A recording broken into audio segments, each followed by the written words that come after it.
Team अन्ना तो नाम है। अन्ना को कुछ समझ नहीं थी, उनको इस्तेमाल किया जा रहा था जैसे आजकल महाराष्ट्र में भिड़े गुरुजी को किया जा रहा है। जो टीम अन्ना के साथ थे, कोई मुख्यमंत्री बन गया है, कोई एलजी बन चुका था, कोई अब बीजेपी का सपोर्टर बन चुका है। अन्ना एक प्यादा था, लेकिन अरविंद केजरीवाल ही ब्रेन। अरविंद ने भी अबॉर्गेशन 370 और सीए एनआरसी के खिलाफ क्या बात किया नहीं। वो आंदोलन में पीछे वो स्वतंत्र देवता जो है थे ना आरएसएस के कार्यालय में, वो बस उसके हाथ में जो भगवा है उसकी जगह तिरंगा लगाया और वही भारत माता वाला फोटो लगाया था। तो बवाल हुआ, तब उन्होंने बदल दिया और फिर गांधी जी का फोटो रामलीला मैदान में लगाया। बहुत चीजें हमने खोई है उस आंदोलन में। एक आजादी खोई, दूसरा उम्मीद खोई। देश को जो बनाया गया था 70 साल में, उसको बर्बादी के कगार पर लाके खड़ा कर दिया है। कि आरएसएस का एजेंडा उन्होंने कभी भी छुपाया नहीं। उन्होंने 52 साल तक तिरंगा नहीं लहराया। प्रज्ञा ठाकुर आज भी नाथुराम गोडसे का समर्थन करती हैं। फैसिज्म में आपने रफाल देखा, पीएम केयर देखा, आपने अदानी का इतना मैटर देखा। कितने लोग अंदर गए, कितने लोगों ने रिजाइन किया है। जो रथ यात्रा निकली, जो यह सारे चीजों की नींव जिन्होंने डाली, वो लाल कृष्ण आडवाणी कहाँ है? आडवाणी जी को भी घर पे बिठाया गया है, तो अपने वालों को भी बख्शते नहीं। ये उद्धव ने समझा, इसलिए वो भाग निकला। आरएसएस रजिस्टर्ड ऑर्गेनाइजेशन नहीं है, रजिस्टर्ड ऑर्गेनाइजेशन नहीं है। आरएसएस मैदान में नहीं, मन में होता है।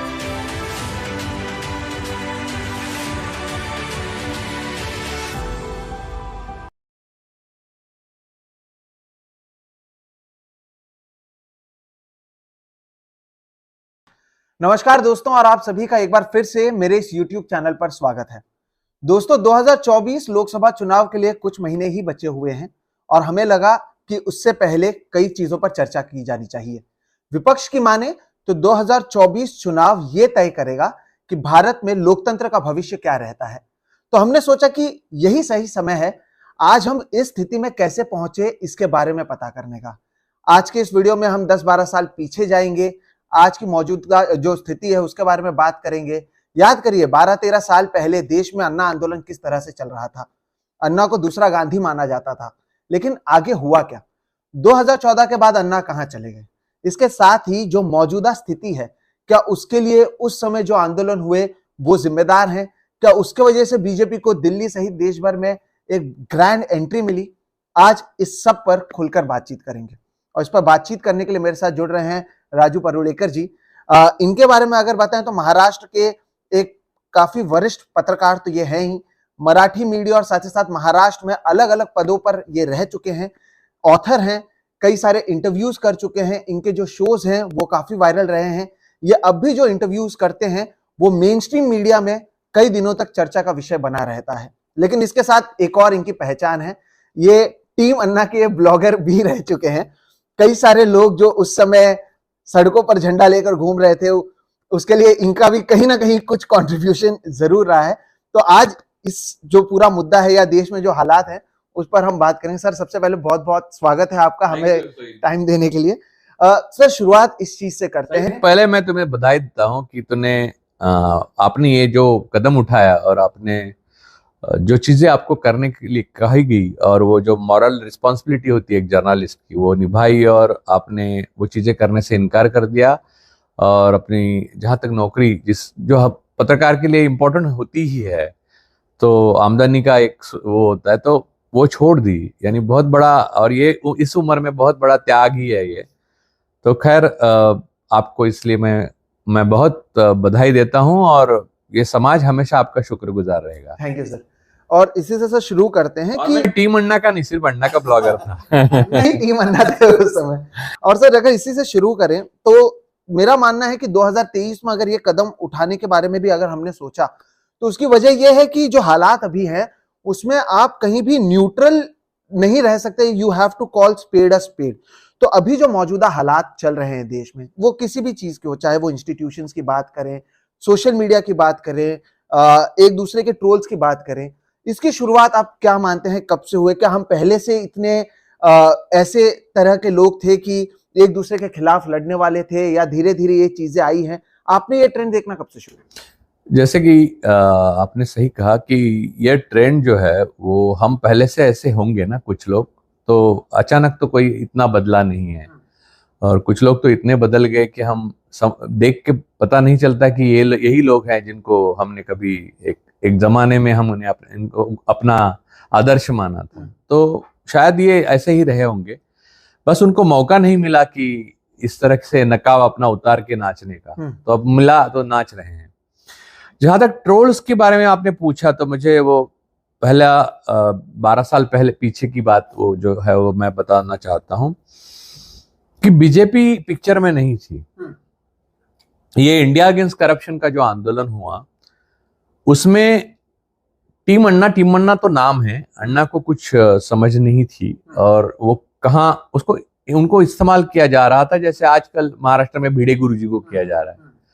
तो अन्ना एक प्यादा था, लेकिन अरविंद केजरीवाल ही ब्रेन थे। और उस टाइम में ट्रोलिंग की शुरुआत हुई पहली, क्योंकि 2010 में ट्विटर आया था और उसी टाइम का सोशल मीडिया वगैरह फलने फूलने लगा था। तो ट्रोलिंग के सारे जो प्रॉब्लम्स हैं या निगेटिविटी है या एक आदमी को टारगेट करके उसकी पूरी खाल उतारना है बिना वजह, ये सारी चीजें उस टाइम में इंडिया अगेंस्ट करप्शन के लिए लोग किया करते थे, जो अरविंद केजरीवाल के वो परिवर्तन और एक संस्था थी उसके जो बाशिंदे थे। और यहां तक कि ये मॉडल इतना डेवलप था उस वक्त भी उनका कि विदेश से भी करते थे उस समय, क्योंकि मुझे लंदन से भी मैसेज आए थे, मैंने आज तक याद रखा, मुझे गाली देने वाले। तो ये सारे लोग अरविंद के दीवाने थे। और आपको तो मालूम है उस टाइम में पुण्य प्रसून वाजपेयी से लेकर आज बोलते हैं कि जर्नलिज्म ऐसे कैसे गिर गया। तो पुण्य प्रसून वाजपेयी अब यूट्यूब पे शो करते हैं तो वो फांसीवाद के खिलाफ है, लेकिन उस वक्त मैं कह रहा था कि फांसीवाद के बीज इसमें बोए हुए हैं अरविंद के आंदोलन में, इंडिया अगेंस्ट करप्शन के। तब वो वैलेंटाइन डे पे भगत सिंह की जयंती मनाकर अरविंद की वो छवि सुधारने में लगे हुए थे, आज तक में थे। आशुतोष ने तो लाइव में मुझे झूठ बोल दिया था, मैंने झूठा हूं ऐसा बोल दिया था।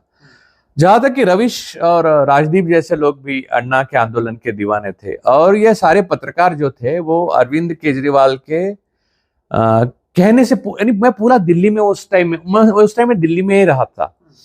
तो 2011 से करीब 2015 तक मैंने देखा, मेरे जीवन के वो टाइम तो वेस्ट हो गया, लेकिन मैंने जो देखा मोदी जी के आने के पहले, ये वही मोदी जी के लिए आज यानी पूरे बीजेपी के लिए जो गोदी मीडिया हम बोल रहे हैं, वही काम अरविंद के लिए करते थे। और इसमें एक इतना भी झूठ नहीं है। मैंने यही पत्रकार जो है जिनके 14 लोगों के नाम लिए हैं, वो वही मैं जाता था डिबेट के लिए। श्वेता सिंह बैठी की थी, मुझे पूरी बात बोलने ही नहीं दी जाती थी, फिर कुमार विश्वास शुरू हो जाता था, फिर और कोई यहाँ इंडिया अगेंस्ट करप्शन का शुरू हो जाता था, फिर उसके आप पार्टी बनी, उन्होंने ट्रोल करना शुरू किया।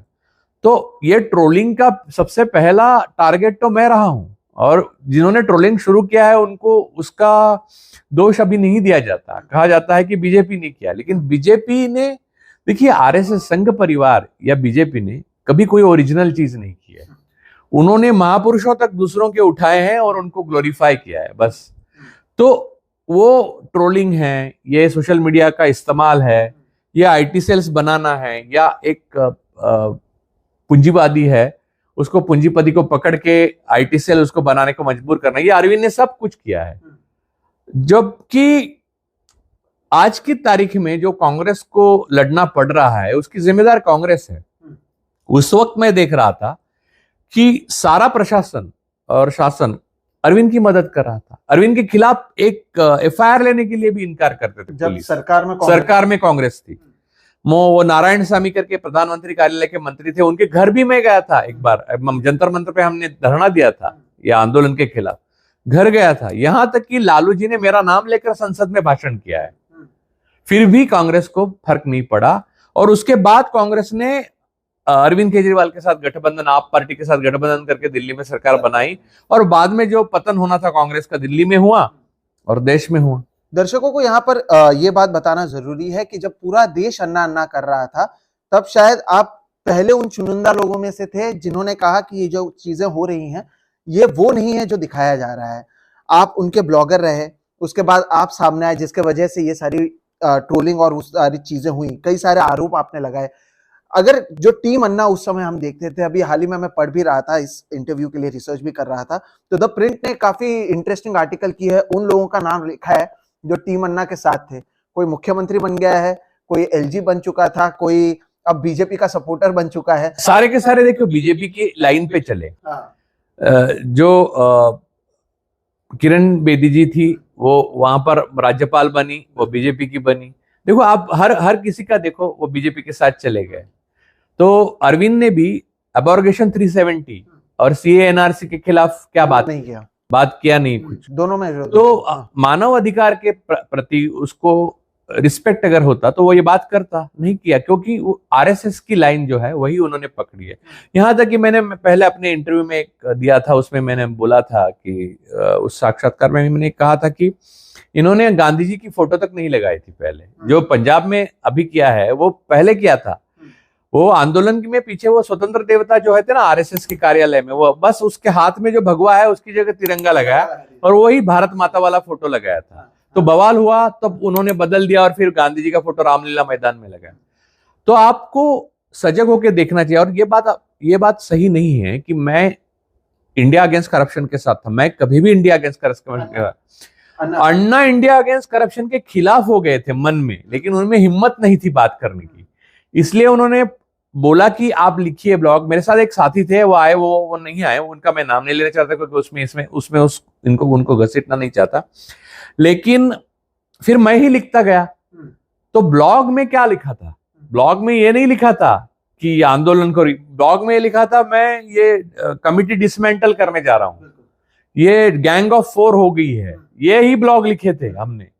सारे ब्लॉग मुझे अन्ना मुंह से बोलते थे, मैं लिख देता था। और वही ब्लॉग, जिस ब्लॉग को अन्ना ने डिसोन किया, वही एक ब्लॉग था जो अन्ना ने हाथ से लिखा था और नीचे साइन किया था। इसलिए मेरी आपके ऊपर मेरे ऊपर आ गया और मैं किस्मत से बच गया, क्योंकि वो उसने हाथ से लिखा था। वो तथाकथित मौन में थे तब वो बात हुई थी। खैर वो बात कई बार मैं बोल चुका हूं।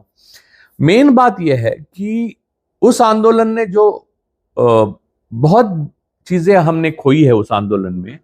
एक आजादी खोई, आज की तारीख में जो फांसीवाद जैसी स्थिति देश में है उसका जिम्मेदार वो आंदोलन है। दूसरा, उम्मीद खोई, ताकि आज इतने बड़े अन्याय हो रहे हैं, यानी आपको बोले 87% करेंसी एक दिन में गायब हो गई, वरना लोग रास्ते पे आते। लेकिन इंडिया अगेंस्ट करप्शन में उन्होंने देखा कि रास्ते पे आने के बाद लोग अपनी पार्टी बनाते हैं और अपना देखते हैं, और हम अपने ऊपर केसेस ले लेते हैं, लोग रास्ते पे आना बंद हो गए। तो ये जो अब प्रधानमंत्री कहते हैं कि आंदोलन जीवी इस्तेमाल करते हैं नाम, या बाकी चीजें करते हैं, क्या आपको लगता है कि ये भी एक तरीके से एक सोची समझी चीज है कि इस तरह के आंदोलन आगे जाकर भी ना हो? किसानों को खालिस्तान बोल दिया जाता है, लोगों को आंदोलन जीवी बोल दिया जाता है।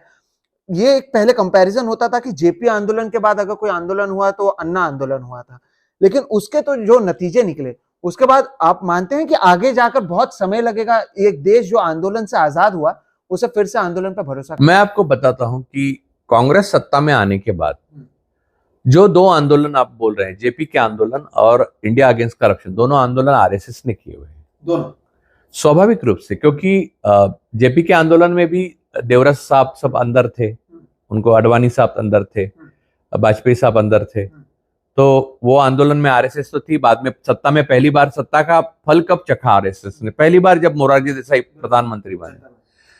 दूसरा आंदोलन इंडिया अगेंस्ट करप्शन, इसमें आप लीजिए बाबा रामदेव, श्री श्री रविशंकर, ये जो बाबा महाराज, ये लोग जो सारे हैं एक तरफ, दूसरा अरविंद और उसके साथी जो थे, उसमें से सारे साथी करीब करीब अरविंद छोड़कर बीजेपी की तरफ चले गए या जाएंगे, गए ही हैं। अरविंद ने अपनी पार्टी बनाई, वो पार्टी में जो आए वो अब उसके साथ नहीं है, प्रशांत नहीं है, योगेंद्र जी नहीं है, क्योंकि उनको मालूम था कि, उनको ये मालूम नहीं था कि ये इस तरह का है। तो अरविंद का जो एजेंडा था वो यही था कि एक छोटा आरएसएस वो कर रहा है, वो अगर वहां पर शहादत हो जाती, यानी अन्ना आंदोलन में अन्ना ने जो बेसिक बात थी अन्ना की, वहां से आए वापस, क्योंकि वो चाहते थे कि अन्ना का अनशन चलता रहे और एक दिन अन्ना का शहादत हो जाए, ताकि उसके ऊपर इंडिया अगेंस्ट करप्शन के नाम पर ये लोग सत्ता में आए। लेकिन आरएसएस का वो लार्जर स्ट्रेटेजी थी, आरएसएस कभी छोटी स्ट्रेटेजी नहीं करते। भले वो सक्सेसफुल होती है या फेल होती है वो बात अलग है, लेकिन उनकी ओवरऑल स्ट्रेटेजी ये थी कि ये बस एक बीच का अरेंजमेंट है अरविंद का आंदोलन, बाद में हमें आना है सत्ता में, तो उस तरह से उन्होंने किया। जहां तक प्रधानमंत्री जी आंदोलन जीवी कहते हैं, तो प्रधानमंत्री जी ने जब भी कोई चीज कही है तो उससे उल्टा उनकी पार्टी ने किया है। जैसे कि उन्होंने जीएसटी के खिलाफ बात की, तो जीएसटी लागू रात को लाइट लगा के उन्होंने किया। नहीं, मैं हजार चीजें बता सकता हूँ, एक चीज थोड़ी है। और उन्होंने मनरेगा पे बोला, तो फिर उनको सबसे ज्यादा फंड उन्होंने दिया। तो उनकी बात में अब और उनके करनी में और कथनी में बहुत अंतर होता है, और वो प्रधानमंत्री की बात नहीं है, यह आरएसएस का कल्चर है। जो बात आपको करनी है ना, वो आप बोलेंगे नहीं, आप वो बात बोलेंगे कि जो आपको करनी नहीं है, ताकि लोगों का ध्यान भटकाया जाए और आप अपना उल्लू सीधा करके निकल जाए।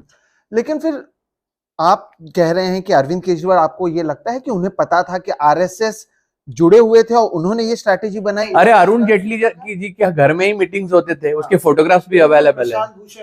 प्रशांत, देखिए कुमार विश्वास का मैं बात नहीं करना चाहता, क्योंकि कुमार विश्वास अभी तक अधर्म है और उनका कभी भी कुछ, यानी जो भी सत्ता में आया उसके साथ जा भी सकते हैं। प्रशांत भूषण और उनके पिता शांति भूषण, वो एक अच्छी सोच, यानी देश के लिए अच्छा कुछ कर रहे हैं ऐसा सोच के आए थे, ऐसा मुझे लगता है। लेकिन वो बहुत ज्यादा यूटोपियन है, और वो यूटोपिया का ही फायदा अरविंद ने ले लिया। आप दूसरा उदाहरण लीजिए ना, योगेंद्र यादव जी। योगेंद्र यादव जी भी उसी यूटोपिया के तहत, अरविंद केजरीवाल भी इतनी बड़ी माया है, जैसे आरएसएस एक माया है ना, वैसे केजरीवाल भी माया है। लोग सोचते हैं कि इतना आदर्श आदमी है, जिन्होंने अपने बच्चों की कसम खा के कहा था कि मैं कांग्रेस के साथ नहीं जाऊंगा, जैसे दूसरे दिन सरकार बनाई। यानी पुराने खिलाड़ी भी इतना झूठ बोलने के लिए टाइम लेते हैं। तो इन्होंने तो पहले दिन से शुरुआत की थी, मैं राजनीति में कभी नहीं आऊंगा, हम राजनीति में कभी नहीं आएंगे, ये सब। तो वहां पर प्रशांत भूषण या योगेंद्र यादव जी जैसे यूटोपियन लोगों की जो सपने देखते हैं, आइडियलिस्ट है, आदर्शवादी है, उनका कोई जगह नहीं थी। लेकिन उन्होंने लगा कि लोगों में चेतना आ रही है, तो स्वाभाविक ऐसा जो आदर्शवादी व्यक्ति होता है ना, वो लोगों में चेतना देख के उसमें उतरने का दिल करता है उसका। तो वो उनके साथ हुआ। खैर, वो अब सुबह का भूला जब शाम को लौट आए, तो उसे भूला नहीं कहते। लेकिन उसका या उस आंदोलन का देश को कितना नुकसान? देश को पूरा नुकसान हो सर। देखो, देश को जो बनाया गया था 70 साल में, उसको बर्बादी के कगार पर लाके खड़ा कर दिया इन लोगों ने। मैं नहीं मानता कि आरएसएस या बीजेपी ने अपना एजेंडा कभी छुपाया था। जो उन्होंने बोला गाय को माता मानेंगे, या फिर उन्होंने बोला था कि हम मुसोलिनी और अपना हिटलर की जो पार्टियां हैं, डॉक्टर मुंजे गए थे वहां पर, हेडगेवार ने आरएसएस बनाए, तो पैटर्न ही इटालियन था और वो फैसिज्म का था। तो उन्होंने छुपाया था? कभी नहीं छुपाया था। अब ये बात अलग है कि उन्होंने जो प्यादे आगे किए वो छुप छुप कर आए और आपको लगा वो मसीहा हैं। और जनलोकपाल नाम की चीज इतनी यूटोपियन थी। देखिए, एक आपका संविधान है, उसके ऊपर एक जनलोकपाल बन सकता है क्या? आज आप बोल रहे हो संविधान चाहिए, मनुस्मृति नहीं चाहिए, तो जनलोकपाल एक अलग ही मनुस्मृति ही थी। तो जनलोकपाल भी कोई तो हैंडल करने वाला था ना, तो वो उच्च जाति का ही होता। जो कमिटी बनी थी उसको देखते हुए ये सारी चीजें किसको मालूम थी? मालूम है, लालू जी को अच्छी तरह से वाकिफ थे। अच्छा। लालू जी ने सबसे ज्यादा भोगा, इसकी वजह से ये है कि क्योंकि सबसे अच्छी तरह से वो जानते थे, ये रग रग से वाकिफ थे आरएसएस, अरविंद, इन लोगों के साथ, इसीलिए उनको अंदर किया गया और इसीलिए उनको ये सारी मुश्किलों का सामना करना आज भी पड़ रहा है। तो ये बात लालू जी जानते थे, स्वामी अग्निवेश जानते थे। कांग्रेस पार्टी की आला कमान को पता तक नहीं था। मैंने खुद अपने आंखों से देखा है, वो तब अहमद भाई हुआ करते थे, कि कांग्रेस पार्टी को पता नहीं था कि वो क्या सही कर रहे हैं और क्या गलत कर रहे हैं, और ऐसे वक्त पर किस तरह से पेश आना चाहिए। तो आरएसएस ने उसका पूरा फायदा उठाया। आप आरएसएस को इस मामले में दोष नहीं दे सकते, क्योंकि आरएसएस का एजेंडा उन्होंने कभी भी छुपाया नहीं था। उन्होंने 52 साल तक तिरंगा नहीं लहराया अपने ऑफिस पे। उन्होंने कभी भी ये नहीं कहा मनुस्मृति गलत है, उन्होंने ये कभी नहीं कहा कि जातिवाद गलत है। अभी वो सरसंघ चालक कहते हैं वो मत जाइए, सनातन का मतलब ही जातिवाद है। तो उन्होंने हर चीज को सपोर्ट किया था, उन्होंने अपना एजेंडा छिपाया नहीं था, वो गलत नहीं है। आप भटक गए थे, जैसे आप हम जैसे लोग जो थे आम आदमी, वो अरविंद के पीछे गए, इसका मतलब वो आरएसएस के पीछे ही गए। लेकिन ये तो जैसे मैं या मेरा जो दोस्त है वो सिर्फ बिन बजा रहा था, आप बस पीछे पीछे गए। वो लेके प्रेजेंट किया गया था उस समय, उसमें एक आदर्श हिंदुस्तान, एक आदर्श इंडिया दिखाने की जो कोशिश की गई थी, करप्शन फ्री या ये सारे मुद्दे थे। आप मानते हैं कि कांग्रेस भी उसे उस समय सही तरीके से हैंडल नहीं कर पाई या उसे बेहतर तरीके से हैंडल किया जा सकता था? और जो लूज स्टेटमेंट दिए गए या फिर मीडिया में जिस तरह से चीजें रोज आ रही थी, इसका एक एग्जांपल दूंगा कि अभी जो CAG controller and auditor general थे विनोद राय, उनको तो माफी भी मांगनी पड़ी 2G स्कैम और वो सारी चीजों को लेकर। वो उस समय जब ये सारी चीजें बड़े पैमाने पर चल रही थी, कांग्रेस ने ना उसको डिफेंड करने की कोशिश की, ना उसे रोकने की कोशिश की। कांग्रेस का एरोगेंस भी कहीं ना कहीं इसमें आया था, जिसकी वजह से ये चीजें हुई। देखिए, कांग्रेस ने कई चीजों की, देखिए अच्छाई से, बुराई भी अच्छाई से ही पैदा होती है, शैतान भी तो खुदा से ही पैदा होता है, ऐसा अब्राह्मणिक रिलीजन मानते हैं ना, है ना। तो कांग्रेस ने जो चीजें की वो पूरी तरह से देश को खत्म करने वाले शक्तियों के हाथ में उन्होंने सत्ता ही सौंप दी, और बिना विरोध किए। आपको मैं दावे के साथ कहता हूं कि उस वक्त कांग्रेस की जो फ्रंट के नेता थे, उनको कुछ भी नहीं मालूम था, वो अंधेरे में थे, और कुछ ऐसे नेता थे जो शामिल थे। अब मैं उनका नाम नहीं लूंगा, लेकिन कुछ शामिल थे और कुछ इस आंदोलन में नहीं, आरएसएस के ग्रैंड स्ट्रेटेजी में। और ये जो स्वामी महाराज, जो बाबा लोग हैं ना, वो मन बुना चुके थे कि सोनिया का सरकार हटाना है। अब क्यों हटाना है वो नहीं मालूम, लेकिन हटाना है बस। क्योंकि देखिए, बेनिटो मुसोलिनी ने जो कहा है कि कॉरपोरेशन और सरकार दोनों जब हाथ मिलाते हैं तो फैसिज्म आप खड़ा कर सकते हैं। तो यहां पर 3 चीजें हाथ मिलाई थी, वो फैसिज्म में होता ही है, कॉरपोरेशन, एक सरकार और धर्म। तो उस टाइप का फैसिज्म बहुत पक्का होता है, पावरफुल होता है, इसके कई ऑक्सिलरी स्ट्रक्चर है। आपने प्रधानमंत्री कहेंगे we are mother of democracy, वहां बजरंग दल 2 अब्दुल को पंक्चर वाला करके मार डालेगा क्योंकि उसने गोमांस किया, ये किया, लिंचिंग कर देगा। ये सब चीजें एक साथ होती रहेगी, पैरेलली होती रहेगी, क्योंकि आप ओनस ही नहीं लेंगे। आप कहोगे कि हम तो बस बीजेपी हैं, फिर आरएसएस है, फिर बजरंग दल है, फिर हिंदू सेना है। वो स्वामी तो वो अपना देखे, वो भगवाधारी वो अपना देखे, वो नाथुराम गोडसे। प्रज्ञा ठाकुर आज भी नाथुराम गोडसे का समर्थन करती हैं आज तक जैसे चैनल पे, और वहां एंकर श्वेता सिंह उसको रोकती भी नहीं। यही चीज मैंने देखी है श्वेता सिंह के साथ कि जब मैं अरविंद केजरीवाल के खिलाफ कुछ बोलता था तो रोक लेती थी।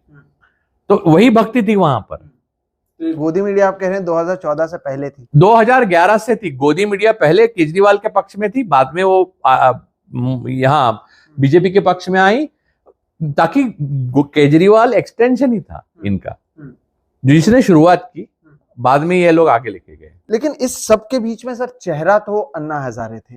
क्या अन्ना अभी, क्योंकि आप उनको काफी पहले से जानते हैं, आपने उससे पहले भी इंटरव्यूज किए थे, क्या उन्हें इस सारी चीज की समझ थी जिसकी आप बात कर रहे हैं कि इतना बड़ा एक जो स्ट्रैटेजी बनाया गया उनके चेहरे के ऊपर, देश का दूसरा गांधी बताया गया, कई सारी चीजें हुई, अलग अलग जगहों पे उन्होंने आंदोलन किए, अरविंद केजरीवाल जरूर उसको लीड कर रहे थे, लेकिन चेहरा तो अन्ना थे। उन्हें इसकी आइडिया थी कि ये सारी चीजें हो रही? अन्ना को इस चीज की आइडिया बिल्कुल नहीं थी शुरू में, लेकिन पहला अनशन जो उन्होंने अपना ये किया दिल्ली में रामलीला मैदान में, उसके बाद उनको आइडिया हो गई, उनकी जान पे जोखिम आ गई ना। उसके बाद उन्होंने अकेले आंदोलन किया मुंबई में, वहां लोग नहीं आए क्योंकि ऑर्गेनाइजर केजरीवाल था नहीं, समझ गए।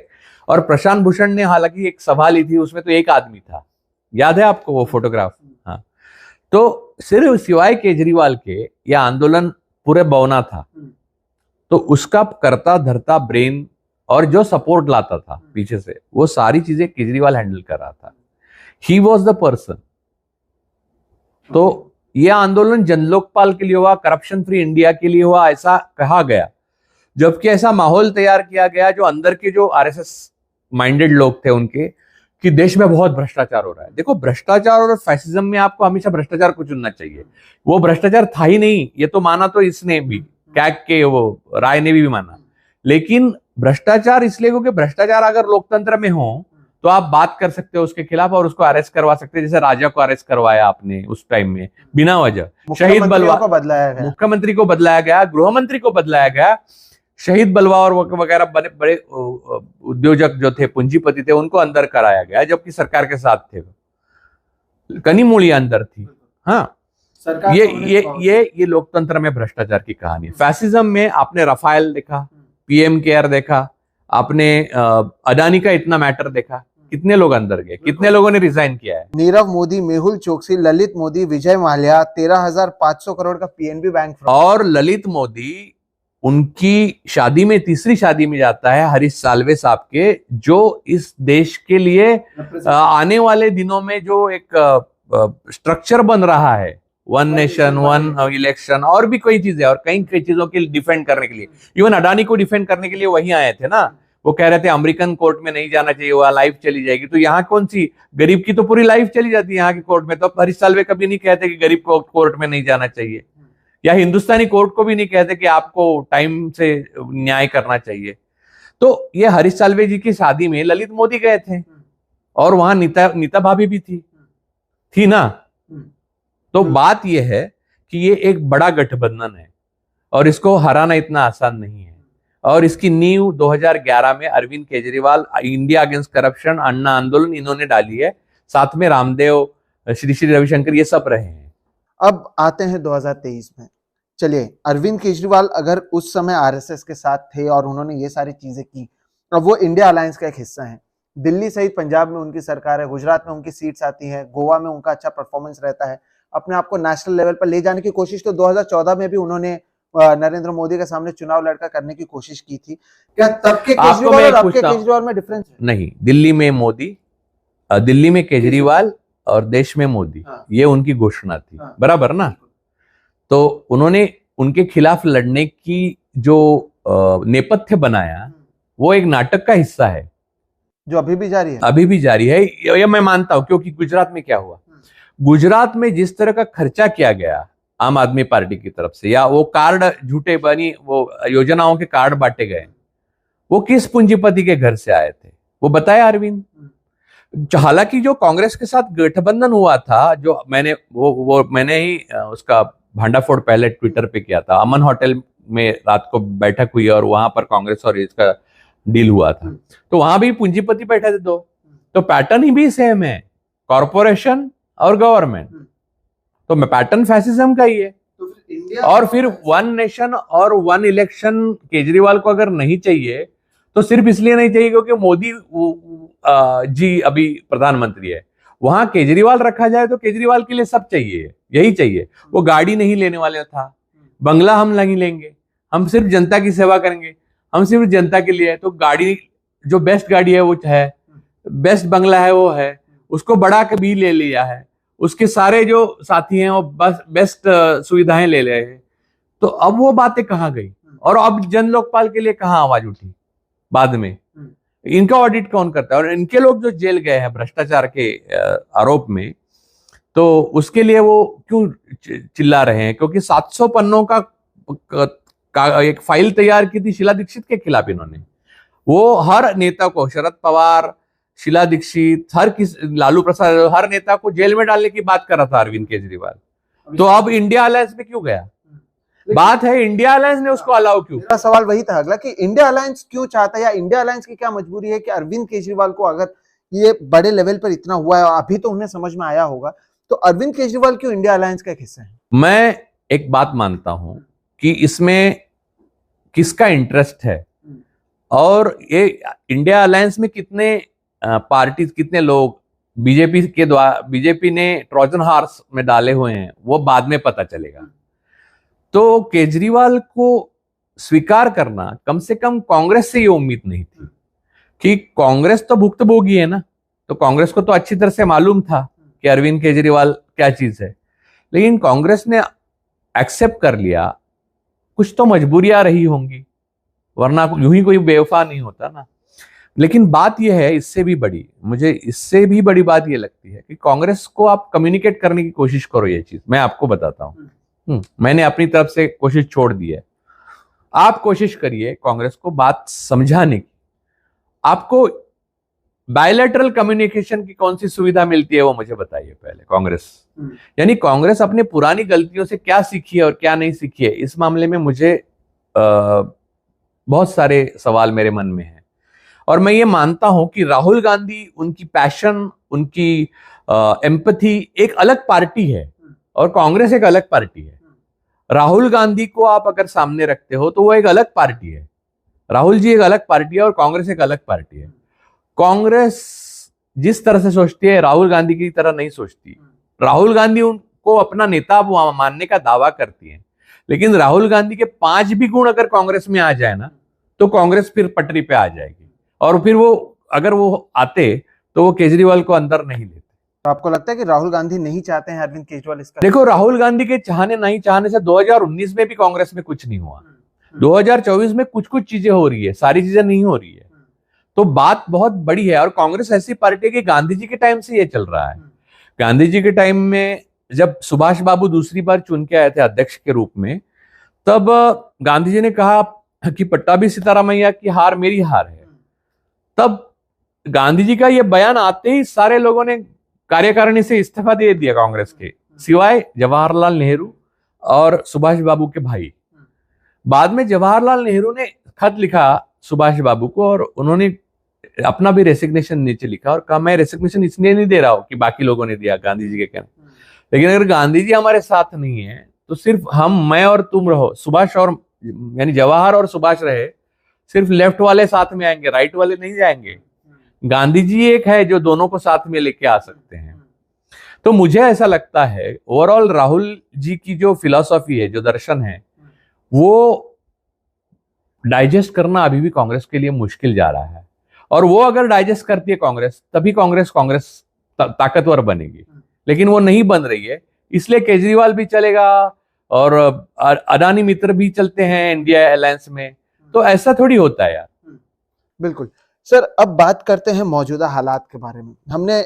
आपने ये मैं स्पष्ट करता हूं, अडानी मित्र कहा तो मैंने कहा कि शरद पवार जी जब अंदर आए इंडिया अलायंस में, तो क्या उनसे कांग्रेस ने ये पूछा, राहुल जी इतना लड़ रहे हैं तो कांग्रेस ने ये पूछा कि क्या आप अगर सीट लाते हैं, कुछ समझ लीजिए एक हाइपोथेटिकल है, तो वो सीटों के बदले में आप अडानी को एमनेस्टी तो नहीं चाहोगे, या अडानी को डिसोन करते हैं आप? ये पूछना जरूरी है कि नहीं? कॉमन मिनिमम प्रोग्राम में तो ये बनता है कि नहीं बनता है? क्योंकि Adani threat to the nation है, ये तो पक्का है, ऐसा मानते हैं राहुल गांधी ये मानते हैं और हम मानते हैं, लेकिन हमारे मानने को कौन मानता है? लेकिन राहुल गांधी मानते हैं, तो कांग्रेस को ये पूछना चाहिए कि नहीं? इसी को अगर आगे ले जाएं तो जब राहुल गांधी कह रहे थे और ये विपक्ष का एक मुद्दा बन रहा था, उसी समय तो शरद पवार ने अपना स्टैंड क्लियर किया था अदानी को लेकर।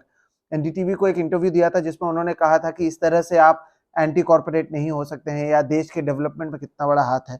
खैर, लेकिन उसके बावजूद शरद पवार आर्किटेक्ट हैं इस ऑपोजिशन यूनिटी के और आगे बढ़ रहे हैं। लेकिन फिर क्या he is a component, he is not architect. पेश तो वैसे करने क्योंकि उम्र है और उनका काम भी है, और 6 दशकों से उन्होंने बहुत बड़े नेता है, वो बहुत बड़ा काम किया है, बुजुर्ग है और रिस्पेक्टेबल है, कांग्रेस के भी नेता थे। तो उनके उम्र के हिसाब से उनको जो इज्जत दी जानी चाहिए वो दी जाती है। अच्छे संस्कारों के लोग ऐसा करते हैं। हालांकि बीजेपी में ऐसा नहीं होता है। लाल कृष्ण आडवाणी जी और मुरली मनोहर जोशी का आपने देखा, वहां तो मार्गदर्शक मंडली में भेज दिया जाता है सीधा। लेकिन जो अच्छे लोग हैं, वो संस्कारी लोग हैं, वो इस तरह से रिस्पेक्ट करते हैं। लेकिन रिस्पेक्ट करने का मतलब यह नहीं कि आपके साथ आपके पिताजी के सारे मुद्दे आप थोड़ी मान लेंगे, है ना? जो नहीं मानेंगे नहीं मानेंगे। तो कुछ मुद्दों पे, आपके जो बेसिक मुद्दों पे मतभेद हो ना, तो आप अलग रहने जाएंगे। तो ये बात नहीं हुई जो राहुल जी चाहते थे। यानी मैं जहां तक जानता हूं कि ये बात अकेले राहुल जी के चाहने से नहीं होगी, ना इंडिया अलायंस में छोड़िए, कांग्रेस में भी नहीं होगी। तो फिर इंडिया अलायंस का चुनाव तक आपका क्या असेसमेंट है एज अ जर्नलिस्ट? चुनाव तक साथ में रहता है या इस पार्टी के जो अलायंस में अभी फिलहाल कहा जा रहा है 28 पार्टीज हैं उसमें से लोग बाहर निकलेंगे? देखिए, मोटा मोटी 28 में से सारी पार्टियां साथ में रहेगी, क्योंकि सारी पार्टियों के दुख दर्द एक जैसे हैं। अब केजरीवाल की आप पार्टी का एक अलग छोड़िए, उनका अंडरस्टैंडिंग अलग भी हो सकता है, और भी 2-3 पार्टियां ऐसी होगी जिनका अंडरस्टैंडिंग अलग होगा, अडानी से किसी का कुछ हो सकता है, लेकिन मोटा मोटी सारी पार्टियां साथ रहेगी। इसकी वजह यह है, सारे लोगों के दर्द और दुख एक जैसे हैं, वो उस दुख दर्द से बंधे हुए हैं, और इस देश के फेडरल स्ट्रक्चर को जो ठेस पहुंच रही है बीजेपी सरकार द्वारा, और दूसरी बात यह है कि ये सारा जो संस्थाओं का उपयोग किया जा रहा है, या इस देश में हिंदू मुस्लिम की जो बातें की जा रही है, उससे मुझे नहीं लगता कि 1-2 पार्टियां छोड़कर किसी को ठीक लग रहा है। इसलिए ये पार्टियां मोटा मोटी अंत तक साथ में रहेगी, क्योंकि देखिए स्टालिन है, MK स्टालिन है, साउथ की सारी पार्टी, कम्युनिस्ट पार्टी है, कांग्रेस है, और फिर आरजेडी है, तो ये सारी पार्टियां मोटा मोटी रहेगी साथ में, और ममता दीदी है, TMC है। इन्होंने देखिए TMC के महुआ मैत्रा ने अडानी के खिलाफ जितनी बड़ी जंग लड़ी है, और डेरेक ओब्रायन ने, उतनी बड़ी जंग तो कांग्रेस छोड़ के किसी और पार्टी ने नहीं लड़ी। ठीक, तो हमने बात कर लिया कांग्रेस के बारे में, हमने बात कर लिया अरविंद केजरीवाल के बारे में, RSS के बारे में, बीजेपी के बारे में।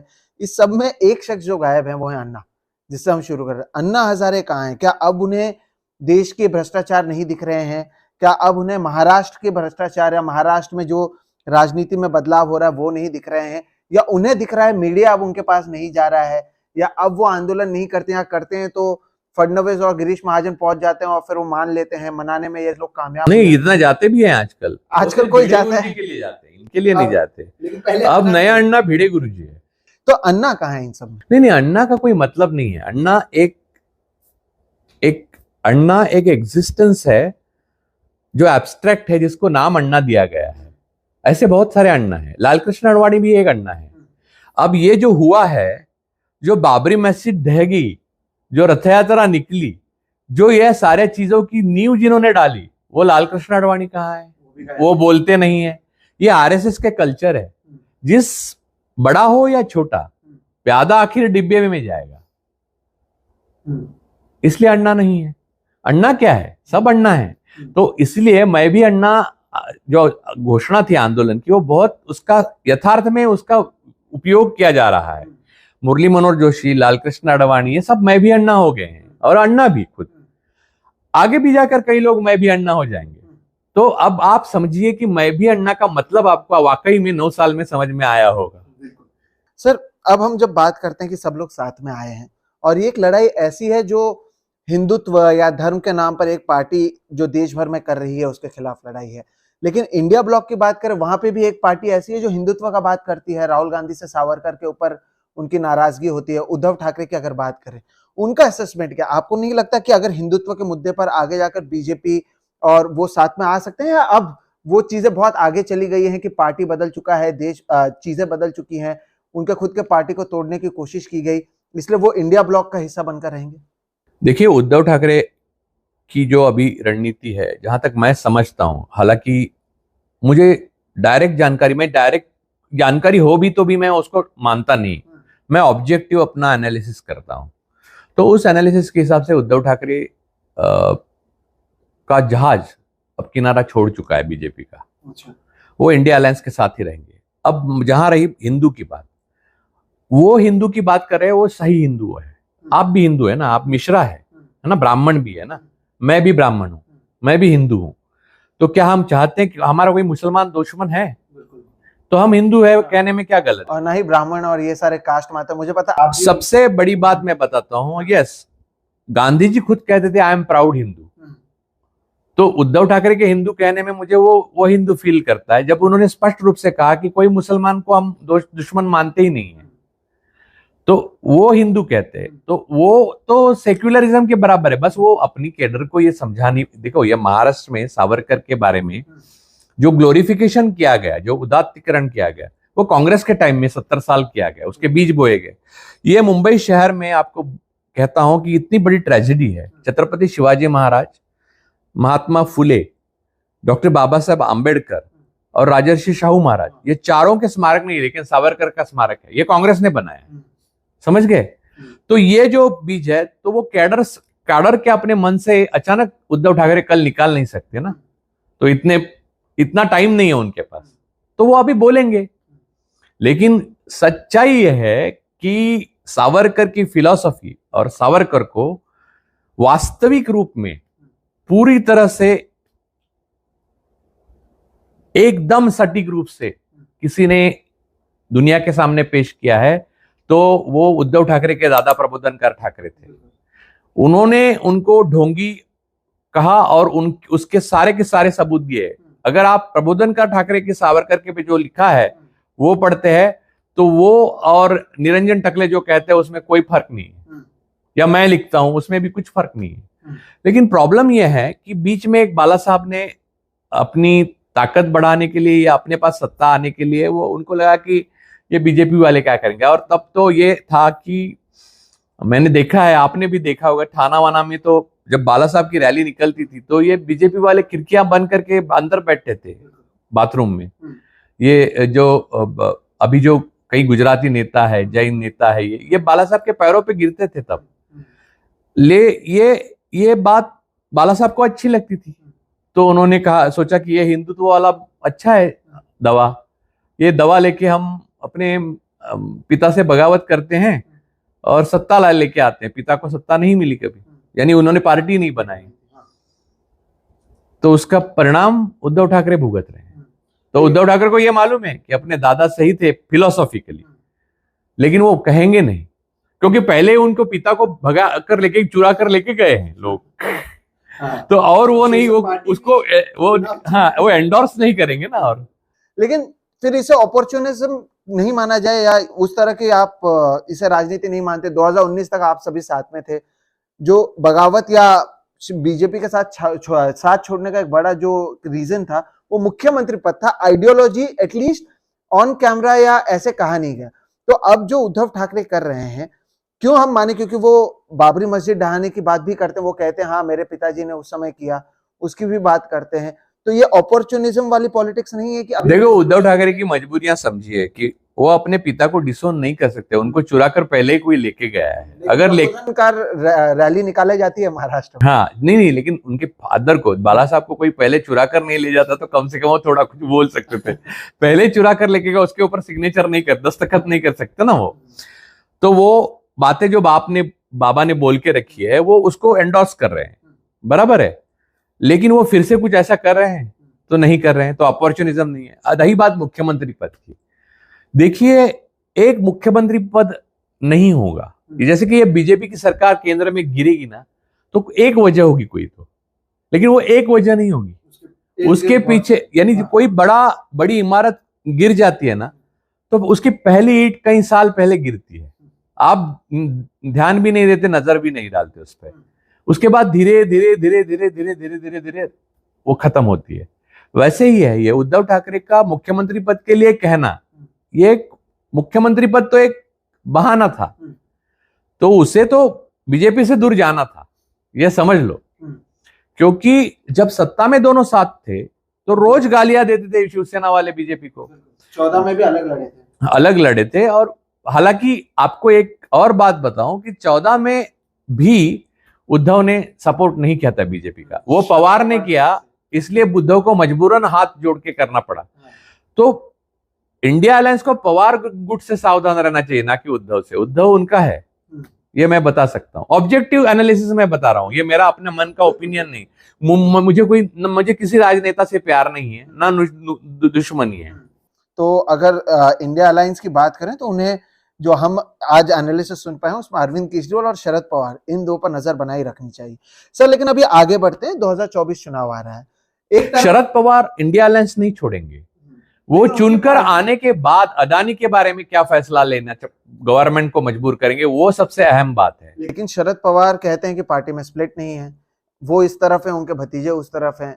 भविष्य में पार्टी किसके पास जाएगी पता नहीं, काडर कंफ्यूज है, नेता कंफ्यूज हैं। महाराष्ट्र की बात करें तो कांग्रेस और शिवसेना यूबीटी ने एक प्लान बी बना कर रखा है, यानी वो भी भरोसा तो नहीं कर रहे हैं। तो कॉशियस तो हर कोई है पवार को लेकर, चाहे वो केजरीवाल को लेकर भी कॉशियस कांग्रेस नहीं है, ऐसा आपको क्यों लगता है? नहीं, लेकिन बाकी पार्टियां इतनी नहीं होंगी जितनी कांग्रेस है। क्योंकि बाकी पार्टियों ने उसका मजा चखा नहीं है ना अभी तक, है ना, इसलिए।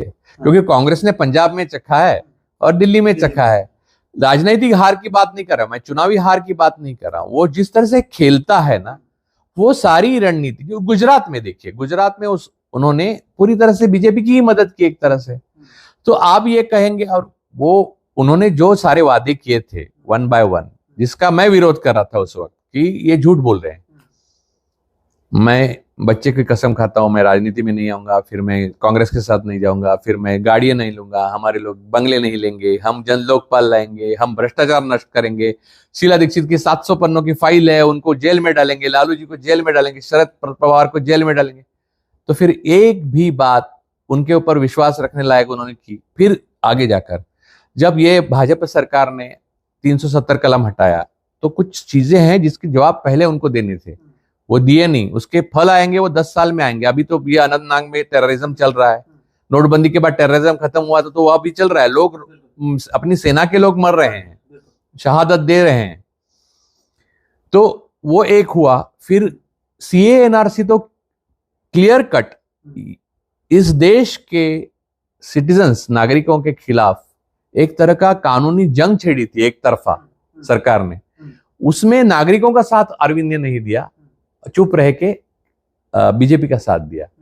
इससे तो पता चलना चाहिए यार इनकी प्रायोरिटीज क्या है। अब इनके सत्येंद्र जैन और मनीष सिसोदिया अंदर गए हैं, तो देखिए अडवाणी जी को भी घर पे बिठाया गया है, तो वो आरएसएस का स्टाइल है, तो अपने वालों को भी बख्शते नहीं है। उद्धव ने समझा, इसलिए वो भाग निकला।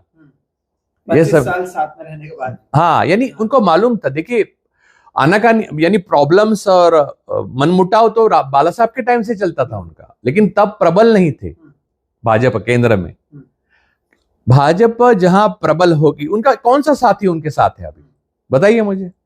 जो एक समय एनडीए हुआ करता था, हाँ, वो कहाँ है? नहीं है, क्योंकि आरएसएस खुद प्रबल होती है, वो ब्राह्मणिज्म ना बेसिकली, तो फिर बाकी सब शूद्र हैं।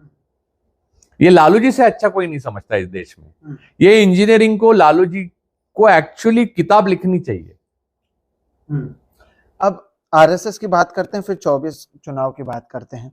अब अगर भारत की बात करें या इस देश की बात करें, पावरफुल कौन ज्यादा है, नरेंद्र मोदी का बीजेपी या फिर आरएसएस? क्योंकि अब तक होता यह था कि आरएसएस के शैडो में बीजेपी काम किया करती थी, लेकिन अब लगता यह है कि काम नरेंद्र मोदी पहले करते हैं, फिर आरएसएस के जो मोहन भागवत है वो क्रेडिट ले रहे हैं, या फिर नरेंद्र मोदी के हाँ में हाँ मिला रहे हैं।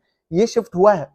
नहीं, ये शिफ्ट नहीं है। देखिए, प्रधानमंत्री पद की कुर्सी ऐसी है कि जहां कोई बैठे तो कोई कितना भी ताकतवर संगठन हो उसका विरोध नहीं कर सकता। जैसे कि अटल जी आरएसएस के मन में जो था वो नहीं कर रहे थे, इसलिए बहुत तकलीफ थी आरएसएस को, इसलिए उन्होंने डेप्यूटी प्राइम मिनिस्टर बनाया था। लाल कृष्ण आडवाणी को जो बनाने के लिए कहा था, तो बनाया गया, सत्ता का दूसरा केंद्र बने ताकि आरएसएस के लिए, लेकिन वो चाल अच्छी चली नहीं। तो आरएसएस को क्या लगता है, उससे देश का प्रधानमंत्री बाधित नहीं होता। देश का प्रधानमंत्री को आरएसएस की कब जरूरत पड़ती है? बीजेपी के, अगर बीजेपी का प्रधानमंत्री, तो आरएसएस की जरूरत तब पड़ती है जब चुनाव आते हैं। तो चुनाव के टाइम में आरएसएस क्या स्टैंड लेता है या प्रधानमंत्री का दावेदार ही बदल देता है, उसके ऊपर आरएसएस का खेल है। लेकिन आरएसएस यूटिलिटेरियन है। आरएसएस इसलिए नहीं कि हिंदू मुसलमानों में दंगे हो रहे हैं, आरएसएस इसलिए नहीं कि लोगों में अनएम्प्लॉयमेंट बढ़ रही है, आरएसएस इसलिए नहीं है कि लोगों में बेरोजगारी बढ़ रही है और इन्फ्लेशन ज्यादा बढ़ गया, इसलिए कुछ नहीं कर रही है। आरएसएस का अपना एजेंडा है मनुस्मृति लाना, और इस देश के जो जाति गणना है या दबी और पिछड़ी जातियां हैं, उनको पूरी तरह से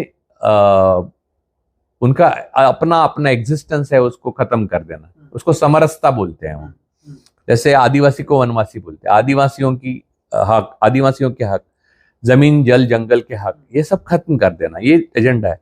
वो एजेंडा जो भी अमल में लाएगा ना, वो उनके लिए ओके है। लेकिन अब जब सनातन वाला पूरा मुद्दा निकला, तब तो मोहन भागवत खुद रिजर्वेशन का समर्थन करते हुए नजर आए। यही तो है, मोहन भागवत जो बोल रहे हैं उसके दूसरे दिन अभी देखिए आरएसएस की स्ट्रक्चर में बने हुए लोग किस तरह से बिहेव करते हैं। सारे वर्ल्ड लीडर को लेकर अपने प्रधानमंत्री मोदी जी G20 के बाद बापू महात्मा गांधी की समाधि पर गए और वो दृश्य बड़ा अजीब था, यानी इतना ब्यूटीफुल था कि अच्छा लगा देख के। लेकिन उसके 10 दिन नहीं हुए तो प्रज्ञा ठाकुर ने मंच से, जो सांसद है जिसको अभी भी मोदी जी दिल से माफ नहीं कर पाए हैं, उसने नाथुराम गोडसे का समर्थन किया। तो आरएसएस के लाखों मुंह हैं और हजारों बाहें, और हर एक दूसरे के खिलाफ काम करता है ताकि उसकी माया आपको पता ही ना चले। लेकिन उनका तोता एक ही जगह है, वो है ब्राह्मणिज्म, वो है मनुस्मृति। आप वहां पर वार करेंगे तो वो चिल्ला कर उठेंगे, बाकी आप कुछ भी करो वो ध्यान भी नहीं देंगे, क्योंकि उनका लाइन और उनका बल आपसे बहुत ज्यादा है। हमने यूनाइटेड ऑपोजिशन की बात की और उसमें किस तरह से एक दूसरे को लेकर डिफरेंसेस है उसके बारे में बात की। ये जाति गणना इसलिए नहीं कर रहे हैं क्योंकि ये कास्ट वाला सेंसस, इसलिए नहीं कि अब यानी अब हमारे 10 साल में अब कोविड की वजह से नहीं हो पाया 2021 में से, लेकिन जनगणना होनी चाहिए उसके बाद, वो आज तक नहीं हुई है, 23 हो गया। जातिगत जनगणना इसलिए नहीं, जिसका जितना बल है उतना उसको मिलना चाहिए। तो ये राहुल गांधी जी ने कहा है वो जातिगत जनगणना के सिवाय कैसे हो सकता है, तो वो करना ही नहीं चाहती आरएसएस, ये बीजेपी करना ही नहीं चाहती। ये इसलिए नहीं करना चाहती कि वो भ्रम में रखना चाहती, ओबीसीओं को ये भ्रम रखना चाहती, चलो प्रधानमंत्री भी ओबीसी तो हमको क्या यार, ये लोग कुछ भी बनाते हैं।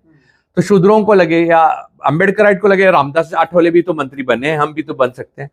ये सब एक टाइम का अरेंजमेंट है, टाइम गैप अरेंजमेंट है। देखिए उसके बाद इनको वही वो गांव के बाहर की जगह मिलेगी और वही रहना पड़ेगा, यही है वो। देखिए लेकिन वो पेशवा राज आने के बाद आपकी आंख खुलेगी तो आपको फिर फायदा नहीं है।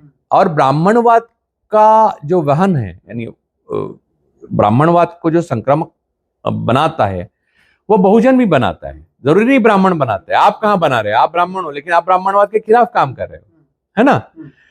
तो बात यही है कि आप इतने माया भ्रम में फंस जाओगे कि आपको पता ही नहीं चलेगा यार कहां कौन मेरा दोस्त है और कौन मेरा दुश्मन है। ठीक वही 2011 की बात आप करेक्ट। और उस वक्त अगर सच बोलने वाला एक आदमी मैं या आप जैसा खड़ा रहे तो आपको जैसे दबा दिया गया या कुचलने की कोशिश की गई, मुझे जैसे दबाने की कोशिश की गई, कुचलने की कोशिश की गई, वैसे ही होगा।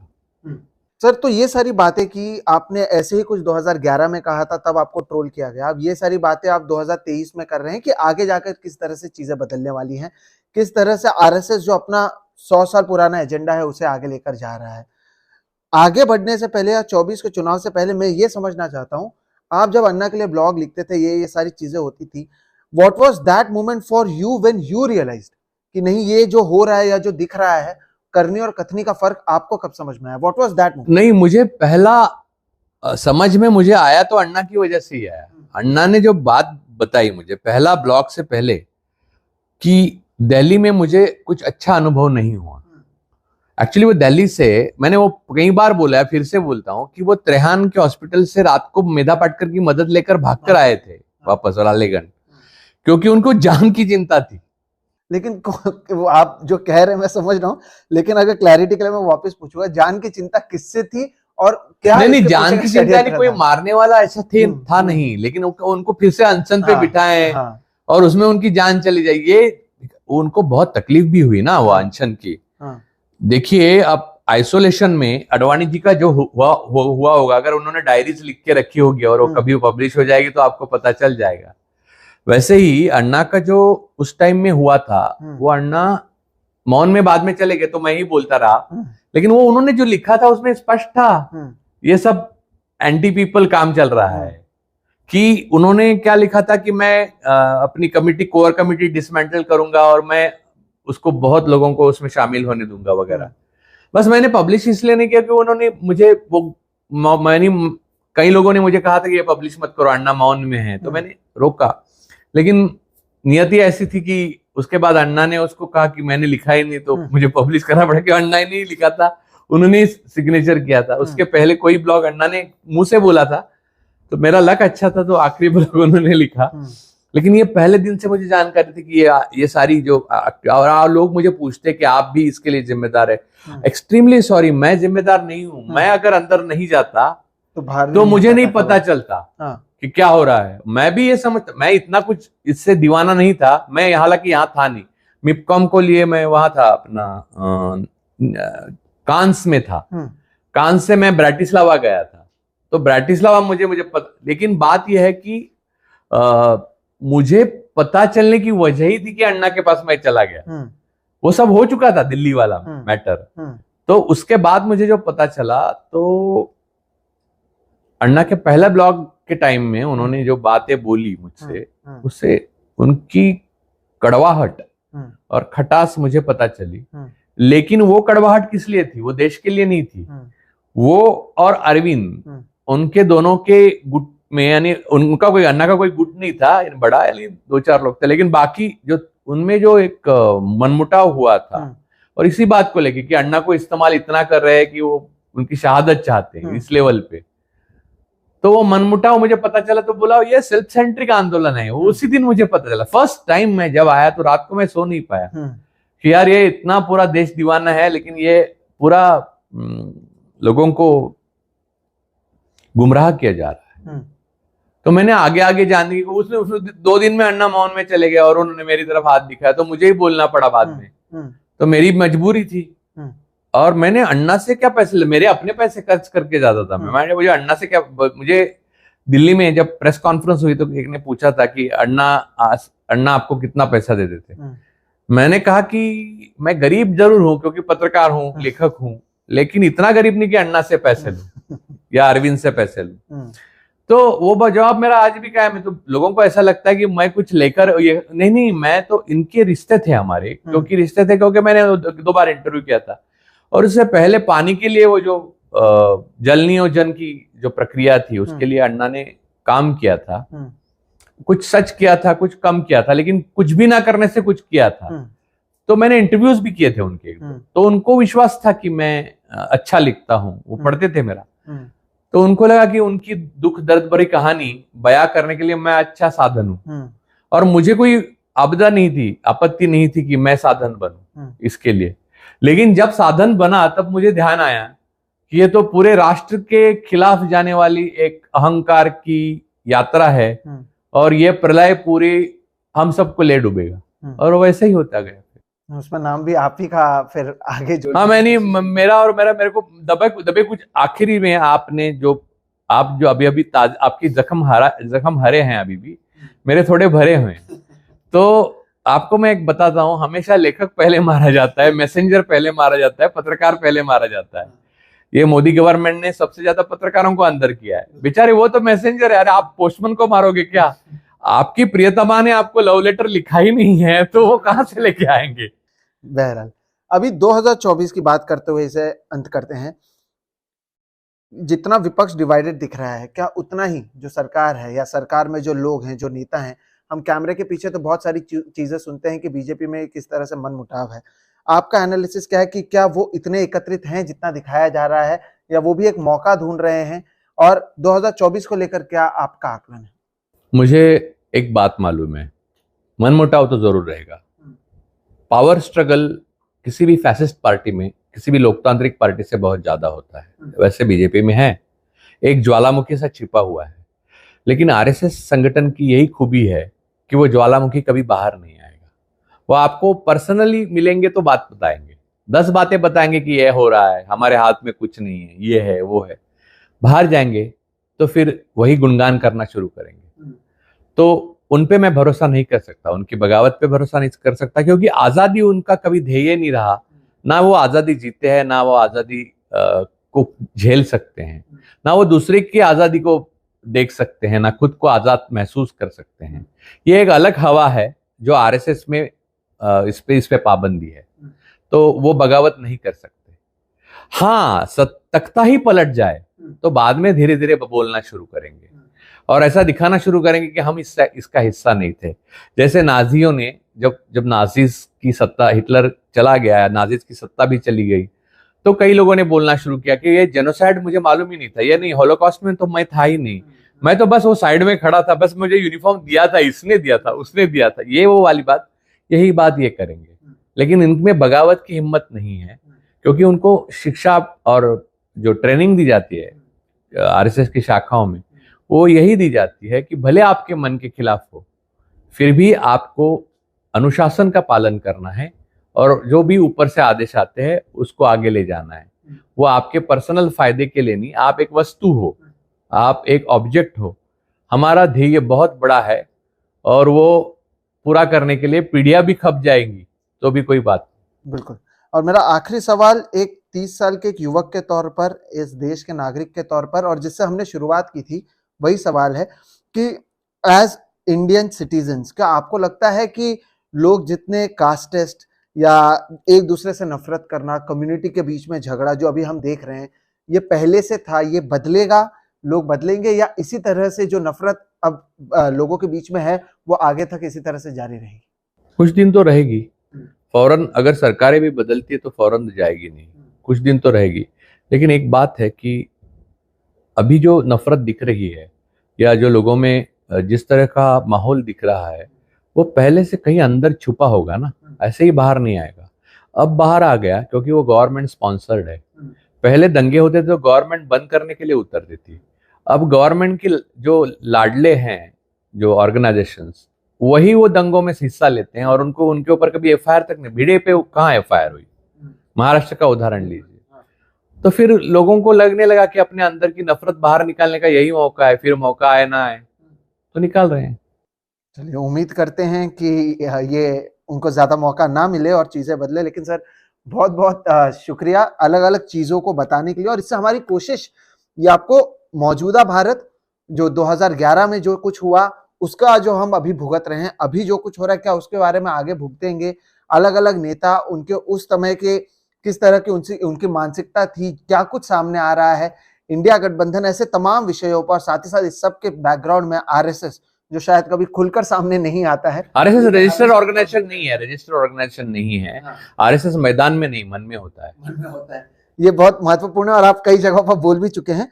मुझे लगता है कि ये सही जगह है इसे रोकने का, और आप सभी भी विचार करें कि जो आप देख रहे हैं उसके पीछे की कहानी क्या है, आगे क्या कुछ हो रहा है, और क्या जो कुछ अभी मौजूदा स्थिति में हो रहा है उसके पीछे कौन है और उनके क्या मंसूबे हैं, इसी को समझाने की कोशिश आज के इस वीडियो में हमने की है। सर, बहुत बहुत शुक्रिया, धन्यवाद से जुड़ने के लिए। अगर आपको पसंद आया, आपको क्या कुछ पसंद आया, क्या नहीं पसंद आया, ये बताएं, हमें बताएं, और क्या कुछ आप देखना चाहते हैं, और इस वीडियो को आप लोगों में क्या कुछ इससे सीख मिली, इसका हमें जो हमारा कमेंट सेक्शन है इसमें इंतजार रहेगा। बहरहाल आज के इस वीडियो में इतना ही। Thank you so much. Sohit का चैनल ज्यादा से ज्यादा लोग सब्सक्राइब करें। बिल्कुल, इसकी बहुत जरूरत भी है। अगर आपको अच्छा लगे तो ही, या क्या कुछ हमें सुधारना चाहिए इसके बारे में भी आप जरूर बताएं। नमस्कार।